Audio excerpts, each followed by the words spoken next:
Hello students, welcome to my channel SSC masala. इस video में हम डिस्कस करेंगे मेडिवल हिस्ट्री के 17 क्वेश्चंस जो कि सीजीएल 2021 में पूछे गए थे। ये एग्जाम अप्रैल 2022 में 21 शिफ्ट्स में कंडक्ट हुआ था। तो चलिए वीडियो को स्टार्ट करते हैं। पहले टॉपिक वाइज वेटेज देख लेते हैं। अर्ली मेडिवल पीरियड, दिल्ली सल्तनत और मुगल पीरियड से 4-4 क्वेश्चन पूछे गए थे। एडवेंट ऑफ द यूरोपियन से 3 क्वेश्चन और मिसलिनियस से 2 क्वेश्चन पूछे गए थे। चलिए क्वेश्चंस को देख लेते हैं। सबसे पहले अर्ली मेडिवल पीरियड के 4 क्वेश्चन देखेंगे। During the rule of which dynasty were Nalanda and Vikramshila universities founded. अब ये क्वेश्चन मैंने गलती से एंशिएंट हिस्ट्री में डाल दिया था, तो मैंने वहाँ से यहाँ पे कॉपी पेस्ट तो किया, लेकिन वहाँ से मैं डिलीट करना भूल गया था। लेकिन अब अगर आपने एंशिएंट हिस्ट्री का वीडियो देखा है तो आपको पता होगा कि इस क्वेश्चन में थोड़ी सी मिस्टेक है। ये जो नालंदा यूनिवर्सिटी है, इसका फाउंडेशन किसी और ने किया था। तो नालंदा यूनिवर्सिटी का फाउंडेशन किसने किया था? ये किया था कुमार गुप्त ने, ठीक है, जो कि गुप्ता डायनेस्टी के थे। तो यहाँ पे क्वेश्चन होना चाहिए था, during the rule of which dynasty were Nalanda university revived. Nalanda university को पुनर्जीवित किसने किया था और विक्रमशिला यूनिवर्सिटी का फाउंडेशन किसने किया था? तो इसका आंसर हो जाएगा दी पालास, ठीक है। पिछले सीजन में भी सेम क्वेश्चन पूछा था, लेकिन वहाँ पे रूलर का नाम पूछा था, ठीक है। हालांकि वहाँ पे क्वेश्चन में मिस्टेक नहीं थी, वहाँ पे क्वेश्चन यही था कि नालंदा यूनिवर्सिटी का को रिवाइव किसने किया और विक्रमशिला यूनिवर्सिटी का फाउंडेशन कौन से रूलर ने किया था। तो उसका आंसर क्या होगा? धर्मपाल, ठीक है। यहाँ पे सिर्फ डायनेस्टी पूछा है। बाकी ये तो मैंने पिछले वीडियो में एंशिएंट हिस्ट्री की वीडियो में डिस्कस कर ही लिया था। तो चलिए फटाक से आगे बढ़ते हैं। Who among the following was a ruler of the Rashtrakuta dynasty. इनमें से कौन सा रूलर, शासक राष्ट्रकूट डायनेस्टी का है, राष्ट्रकूट वंश का है? अब देखिए, इसमें जो कनिष्क है वो कुषाण डायनेस्टी के हैं, समुद्रगुप्त गुप्ता डायनेस्टी के हैं, ध्रुव का हमें नहीं पता है, अशोक मौर्य डायनेस्टी के, यानी एक ही ऑप्शन बचा, तो यही हमारा आंसर हो जाएगा, ध्रुव। अब देखिए, जो ध्रुव है ये कोई फेमस रूलर नहीं है, लेकिन आंसर भले ये था, लेकिन एग्जामिनर ने बाकी ऑप्शन तो फेमस रूलर डाल दिए जो कि दूसरी डायनेस्टी के थे, तो आप ऑप्शन को एलिमिनेट करके आंसर टिक कर सकते हैं। अब देखिए, राष्ट्रकूट डायनेस्टी के बारे में देख लीजिए। इसके फाउंडर कौन है? दंती दुर्ग। इसकी कैपिटल क्या थी? मालखंड या मालखेड़।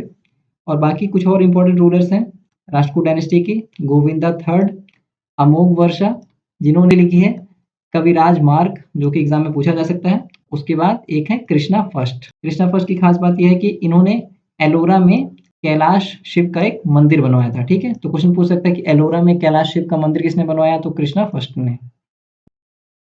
नेक्स्ट क्वेश्चन देखिए, Dantidurga who set up his capital at Malkhed was a dash ruler. ये तो हम पहले ही डिस्कस कर चुके हैं, सिंपल सा answer Rashtrakuta ruler. Next question है, who among the following Rajput rulers defeated Muhammad Ghori in the first battle of Tarain in 1191 AD. अब इसके ऊपर तो मूवी भी बन चुकी है, तो आपको पता ही होना चाहिए। इसका आंसर है पृथ्वीराज चौहान, ठीक है। मैंने सेम डेटा पिछली बार भी दिया था कि पृथ्वीराज चौहान और मोहम्मद गोरी के बीच में 2 लड़ाइयाँ हुई थी, 2 बैटल हुए थे। दोनों तराइन के मैदान में हुए थे। पहला हुआ था 1991 में, जिसमें पृथ्वीराज जीत गए थे, और दूसरा हुआ था 1992 में, जिसमें गोरी जीत गए थे, ठीक है। दिल्ली सल्तनत के 4 क्वेश्चन देख लेते हैं। During the rule of which of the following dynasties did Timur or Tamerlane invade in India in 1398 AD. तो जो तिमूर था, इसने इंडिया में कौन सी डायनेस्टी के दौरान अटैक किया था, आक्रमण किया था? तो इसका आंसर है तुगलक डायनेस्टी। हो सकता है अगली बार क्वेश्चन पूछ ले कि तिमूर ने कब अटैक किया था, कौन से ईयर में किया था? 1398 एडी में किया था, ठीक है। अगला क्वेश्चन देखिए, with reference to the administration of Delhi सल्तनत which of the following was the department of state correspondence. तो दिल्ली सल्तनत के टाइम पे इसमें इनमें से कौन सा स्टेट कॉरेस्पॉन्डेंस का, यानी राज्य पत्राचार का विभाग था? इसका आंसर है दीवाने इंशा। देखिए, पिछली बार दिल्ली सल्तनत के लिटरेचर से क्वेश्चन पूछा था, इस बार डिपार्टमेंट के से रिलेटेड पूछ लिया। तो यहाँ पे मैंने 10 डिपार्टमेंट थे, ठीक है, मैंने 10 को यहाँ पे कंपाइल कर दिया है। और बाकी यहाँ पे ऑप्शन में थोड़ी सी मिस्टेक थी, यहाँ पे अर्ज नहीं होगा, अरिज होगा, यहाँ पे बीच में ARIZ होगा, ठीक है। अब शायद जो टाइपिस्ट था, टाइप करने वाले को अर्ज करने का मन किया होगा, अर्ज किया है, तो उसने अर्ज टाइप कर दिया। बाकी रिसालत में यहाँ पे भी एल के बाद ए आएगा, ठीक है। यहाँ पे मैंने करेक्शन कर रखा हुआ। देखिए, जो एरिज था, दीवाने एरिज, वो मिलिट्री डिपार्टमेंट था। खैरात। अब खैरात तो आप ऐसे याद कर सकते हैं, किसी को खैरात में चीज़ दी जाती है तो उसको क्या बोलते हैं, चैरिटी, यानी मतलब दान किया जाता है। बाकी जो रिसालत था ऑप्शन में, वो था डिपार्टमेंट ऑफ अपील्स, और इंशा तो पूछा ही था, डिपार्टमेंट ऑफ कॉरेस्पॉन्डेंस।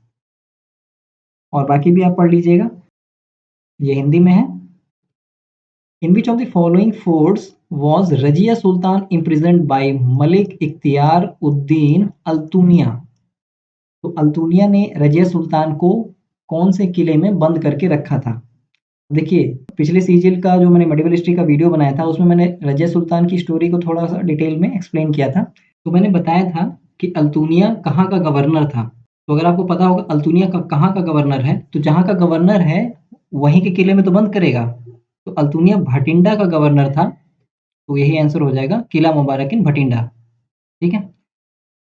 बाकी पिछली बार भी सेम डेटा दिया था, हालाँकि स्टोरी थोड़ा डिटेल में एक्सप्लेन की थी। रज़िया सुल्तान का जो लवर था उसका नाम था याकूत, जो कि एक अबेसियन स्लेव था। बाकी इसने शादी की थी अल्तुनिया से, जो कि भटिंडा का गवर्नर था। मैंने स्टोरी थोड़ा डिटेल में पिछली बार बताया था। स्टोरी यही थी कि मतलब जब रिवॉल्ट हो रहे थे, विद्रोह हो रहे थे, तो रज़िया सुल्तान अपने लवर याकूत के साथ उसको दबाने के लिए गई थी, विद्रोह को दबाने के लिए गई थी। तो अल्तुनिया ने जब विद्रोह किया, तो भटिंडा आई अल्तुनिया को रोकने के लिए, लेकिन उल्टा अल्तुनिया ने रज़िया सुल्तान और याकूत दोनों को कैद कर लिया, और याकूत को उसने मार डाला और रज़िया सुल्तान को ऑफर दिया, या तो जेल में रहो या तो मुझसे शादी कर लो। तो बेचारी रज़िया सुल्तान, उसने सोचा जेल में रहने से अच्छा है, मतलब ज़िंदगी भर जेल में रहने से अच्छा है कि शादी ही कर लेते हैं। तो उसने शादी कर ली थी और दोनों फिर दिल्ली के लिए निकल पड़े थे। Under which of the following rulers did Delhi became a capital? कौन से रूलर ने दिल्ली को सबसे पहले अपनी राजधानी बनाई थी, अपनी कैपिटल बनाया था? तो इसका आंसर है तोमर राजपूत। अब मुगल पीरियड के 4 क्वेश्चन देख लेते हैं। What was the first name of the Mughal emperor Babur? Babur का पहला नाम क्या था? तो इसका आंसर है जहरुद्दीन। मुझे लगता है बाबर के ऊपर जो मूवी बनी थी, इसलिए थोड़ा डिटेल पूछ लिया बाबर के बारे में। अब बाबर के बारे में और भी जान लेते हैं कि इसने इब्राहिम लोदी को हराया था फर्स्ट बैटल ऑफ पानीपत में, और ये कब हुआ था? 1526 में। ठीक है? उसके बाद राणा सांगा को हराया था, जो कि मेवाड़ के राजा थे। कहाँ पे हराया था? खानवा में, 1527 में। 1527 में। उसके बाद 1530 में इनकी डेथ हो गई थी। कहाँ पे डेथ? आगरा में हुई थी, लेकिन इनका जो टॉम्ब है काबुल में है। ठीक है? क्वेश्चन पूछ सकता है कि बाबर का टॉम्ब कहाँ पे था? तो काबुल में था। रोट हिज ऑटोबायोग्राफी तुझके बाबरी इन तुर्की लैंग्वेज। तो क्वेश्चन में ऐसे पूछता है कि तुझके बाबरी किसने लिखी? तो बाबर ने खुद ही लिखी थी, क्योंकि ऑटोबायोग्राफी है। कौन सी लैंग्वेज में लिखी पूछता है, तो आंसर क्या हो जाएगा? तुर्की लैंग्वेज में। एज डिस्क्राइब्ड इन आइन अकबरी बाई अबुल फजल अलामी, गज unit of measuring length was divided into equal parts called dash। तो आइन अकबरी जो कि अबुल फजल ने लिखी है, उसमें डिस्क्राइब किया हुआ है कि गज एक लेंथ की यूनिट है। ठीक है? यानी लंबाई मापने की एक यूनिट है, तो उसको इक्वल पार्ट में बांटा गया है। कौन सी यूनिट में? तो इसका आंसर होगा तस्सुज। अब ये थोड़ा-सा मतलब out of the box question कह सकते हैं, इतना डिटेल में बुक्स में नहीं मिलता normally. Sikandra is the final resting place of emperor dash. तो सिकंदरा में किसका अंतिम विश्राम स्थल है? मतलब कि मकबरा कहाँ पे है? कौन से एम्परर का मकबरा है, यानी टॉम्ब है, ये पूछ रहा है। तो इसका आंसर है अकबर।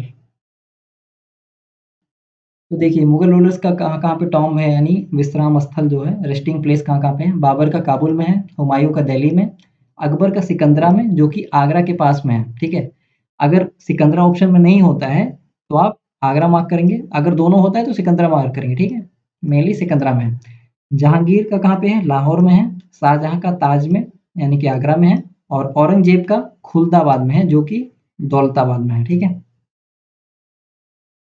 ये हिंदी में है। नेक्स्ट क्वेश्चन देखिए, the Mughal court chronicles are written in dash. तो जो मुगल दरबार के इतिहास हैं, वो कौन सी लैंग्वेज में लिखे गए हैं? तो इसका आंसर है पर्शियन। ठीक है? The advent of the Europeans, या यूरोपियों के आगमन के 3 क्वेश्चन देख लेते हैं। The British east India company captured Pondicherry Puducherry from the French in the year dash. तो ब्रिटिश ईस्ट इंडिया कंपनी ने पुडुचेरी यानी पौंडीचेरी को फ्रेंच से कौन से साल में छीन लिया था, यानी कब्जा कर लिया था? तो इसका आंसर है 1761। अब देखिए, यूरोपियंस में सबसे पहले इंडिया में पोर्तुगीज आए थे। क्वेश्चन पूछ सकता है कि वास्को डी गामा कौन से पोर्ट पर आए थे? तो आंसर है कैलिकट। ये भी क्वेश्चन पूछता है कि कब आए थे? तो 1498 में आए थे, ठीक है। उसके बाद डच, नीदरलैंड्स के लोगों को डच बोलते हैं। तो ये लोग इंग्लिश से बैटल में, लड़ाई में हार गए थे, बैटल ऑफ बेदेरा में। तो क्वेश्चन पूछा हुआ है पहले कि बैटल ऑफ बेदेरा कब हुआ था? 1759 में, ठीक है। उसके बाद इंग्लिश किसको बोलते हैं? इंग्लिश बोलते हैं इंग्लैंड के लोगों को। तो देखिए, इंग्लैंड की तरफ से कैप्टन विलियम हॉकिंस आए थे जहांगीर के कोर्ट में, ये परमिशन मांगने कि हमको सूरत में फैक्ट्री खोलनी है, ठीक है। उसके बाद सर थॉमस रो आए थे जहांगीर के कोर्ट में ही कि हमें मुगल एम्पायर के डिफरेंट पार्ट्स में ट्रेड करना है, फैक्ट्रीज खोलनी है, ठीक है। क्वेश्चन पूछता है कौन आया था? सर थॉमस रो आए थे और कैप्टन विलियम हॉकिंस आए थे। उसके बाद देखिए फ्रेंच आए थे। तो क्वेश्चन पूछता है फ्रेंच ने अपनी पहली कंपनी कहाँ पे खोली? सूरत में खोली। उसके बाद एंग्लो फ्रेंच वॉर्स हुए थे। अब एंग्लो बोलते किसको हैं? एंग्लो बोलते हैं ब्रिटिश पीपल को। और ब्रिटिश मतलब क्या होता है? People of England, Scotland, Wales और नॉर्दर्न आयरलैंड। इन चारों कंट्रीज को कंबाइन करके इसको ब्रिटेन बोलते हैं, यानी यूनाइटेड किंगडम, यूके जो आज का है। तो कुछ लोग कंफ्यूज होते हैं कि जो इंग्लिश होते हैं वो सिर्फ इंग्लैंड है और ब्रिटिश पूरा यूनाइटेड किंगडम है, यानी इंग्लैंड, स्कॉटलैंड, वेल्स और नॉर्दर्न आयरलैंड। देखिए एंग्लो फ्रेंच वॉर्स में क्या हुआ था कि फ्रेंच लोग हार गए थे थर्ड एंग्लो फ्रेंच वॉर में, और फिर ट्रीटी ऑफ पेरिस साइन हुआ था। ये हिंदी में है। नेक्स्ट क्वेश्चन देखिए, Chandannagar was established as a French colony in 1673, obtaining permission from the dash the then Nawab of Bengal to establish a trading post on the right bank of the river Hooghly। तो चंदन नगर एक French colony के रूप में establish हो गया था। तो उस टाइम पे बंगाल का नवाब कौन था जिससे उन्होंने परमिशन मांगी थी कि हुगली नदी के किनारे वो एक ट्रेडिंग पोस्ट यानी व्यापारिक पोस्ट स्थापित कर लें, एस्टेब्लिश कर लें? तो इसका आंसर है इब्राहिम खान। नेक्स्ट क्वेश्चन है, William Hawkins met Emperor Jahangir as a representative of the Dash East India Company। तो ये तो हमने अभी डिस्कस किया, इंग्लिश ईस्ट इंडिया कंपनी, ठीक है। देखिए दो क्वेश्चन मिसलिनियस के हैं। After the death of Shri Guru Gobind Singh the Sikhs revolted against the dash under the leadership of Banda Bahadur. तो इसका तो सिंपल सा आंसर है कि किसके खिलाफ विद्रोह करेंगे? ऑफकोर्स मुगल्स के खिलाफ, ठीक है। अगली बार क्वेश्चन पूछ सकता है कि गुरु गोविंद सिंह की डेथ के बाद सिखों ने मुगल के खिलाफ किसकी लीडरशिप में रिवॉल्ट किया? तो आंसर याद रखना, बंदा बहादुर, ठीक है। अब देखिए, king Lalitaditya Muktapida rule over dash. तो ललितादित्य मुक्तपिदा कहाँ के राजा थे? तो इसका आंसर है कश्मीर। ये थोड़ा सा out of the box question था, कोई बात नहीं, कुछ क्वेश्चन तो ऐसे पूछता ही है कट ऑफ को कम करने के लिए। तो दोस्तों इतने क्वेश्चंस पूछे गए थे। पीडीएफ और बाकी अपडेट्स के लिए आप मेरा टेलीग्राम चैनल ज्वाइन कर सकते हैं जिसका लिंक मैंने नीचे डिस्क्रिप्शन बॉक्स में दे दिया है। अगर लिंक काम नहीं करता है तो आप टेलीग्राम पे सर्च कर सकते हैं एसएससी मसाला, आपको चैनल मिल जाएगा। बाकी वीडियो पसंद आया है तो लाइक एंड शेयर और चैनल को सब्सक्राइब जरूर कर लेना। तो पढ़ते रहिए, मिलेंगे अगले वीडियो में, तब तक के लिए बाय बाय।